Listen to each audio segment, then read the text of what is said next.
Hello, I'm Riz Khan. After spending much of 2019 as a bidder in the business rescue plan for two key coal mines in South Africa, Orchid Mining, a subsidiary of the DSA Group, found itself facing many obstacles and mired in a difficult process, awaiting an outcome that so far hasn't gone anywhere. To get an update on what happened and where things stand now, I spoke with the Group CEO of DSA Group, Manoj Narender Madnani. Manoj, I'm glad we have a chance for this update.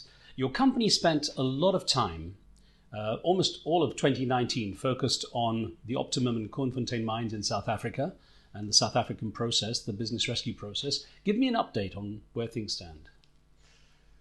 Riz, I'm glad it's the beginning of a new decade and hopefully beginning of a new mindset. Reality is the following. We have unfortunately have been dealing with what I would consider a failed process. The business rescue practitioners are so far removed from business and commercial reality and human reality. Whilst they go out there and claim that they're working for the miners, their only interests are to make sure that their fees get paid. And what has evolved during since we've been involved in the actual process is we have watched and observed a lack of alignment in obtaining a successful outcome. And what is interesting is the amount of twists and turns that have happened at the 11th hour is very concerning. And we fully understand why. So many of the global players have decided not to participate in the actual process because there was a phenomenal amount of lack of transparency.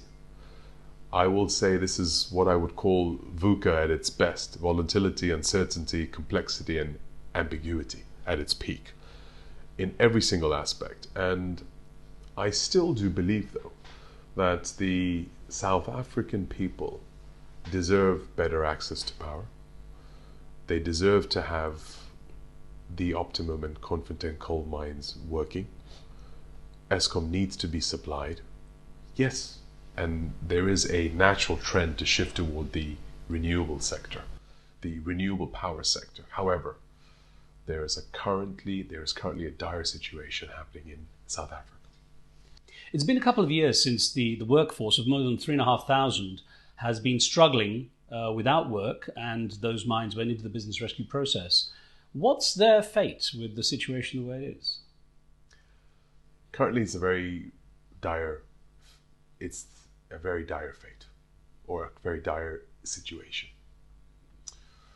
They've gone through another Christmas and New Year without having received any income, bills to be paid. They will soon start running out of water. The local communities that feed off even the desalination plant that's in the Optimum coal mine, they're going to run into some serious issues. And what is unnerving to us is we've come in with very clear intentions on achieving a positive outcome and making sure that we can get South Africa, get its lights back on. And what has seemed to happen, and what has happened, what has transpired the last few months, is a very opaque playing field, one in which we do not understand. We've never been in such a situation before, and we believe that it's time for strong leadership to come in. Why hasn't the government intervened? The government has to rely on the business rescue process because that is supposedly an independent process. I do query that. I look at it very clearly that it's not a process that is working in the advantage. You even had Eskom last week issue a statement that they're in the current situation not because of state capture, but because of their low tariffs. At the end of the day, you need to be aligned in your thoughts, words, and actions, and that is not there. What's the potential to resolve this in a reasonable time period? Riz, ideally, this should be resolved in the next 60 days, maximum 90 days. Otherwise, what will end up happening is South Africa's reputation as a destination for foreign direct investment will get affected. And then, in terms of the kind of people involved in the business rescue process, there were some bidders. Why hasn't there been even a single outcome? Whether or not it was your company, why hasn't there been a single outcome? Too many competing and conflicting interests at play. And that's the only reason that I can point to. If this is meant to be a fair and free process in order to get the mines working again, the workers re-employed. In fact, Orchid Mining had said it would compensate the miners for their lost income over this period of time as well. So it was a generous offer. If all this is not working, it sounds like the business rescue process itself is a flawed process.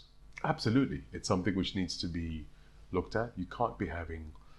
There is no alignment in the interests. As I stated earlier, the business rescue practitioners are only interested in getting their fees paid.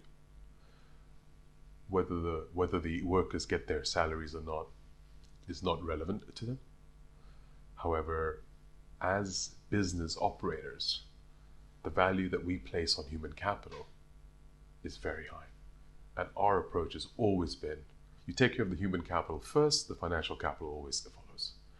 And in this case, everyone has had a very different approach. So as far as you're concerned, what is the next step? What can be done now? On the Confontaine process, it's relatively simple. There is a qualified bidder who is still waiting to come in and complete the transaction. We are still eagerly in line, and we are still very much interested in the asset. On the Optima process, it's sitting in a mired litigation scenario, brought on, in my view, by the lack of attention or the lack of transparency by the BRPs. And if this continues to be mired in litigation, the effects are pretty clear. South Africa stays dark, the miners do not get jobs, and the domino effect is evident. The president, Cyril Ramaphosa, himself a businessman and someone who came in with an agenda of reform, has said things have to go right now and things will be done right now. Transitions will be done properly. I'm just curious as to what his view might be on this, why he hasn't done anything to try to get this process into action. Well, being a former miner himself, I would have appreciated the support.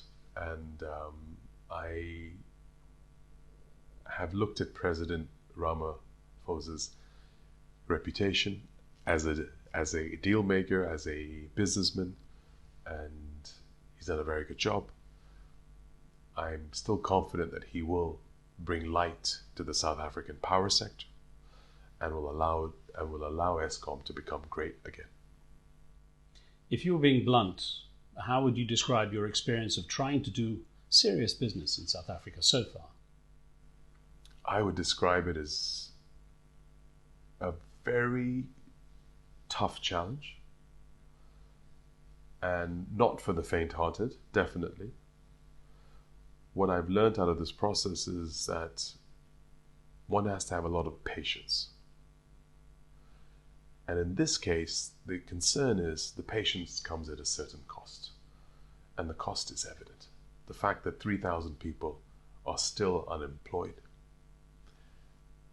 that's not good. Well, I'll stay in touch to find out what else happens and keep ahead of the story then. We will do. Thank you, Riz.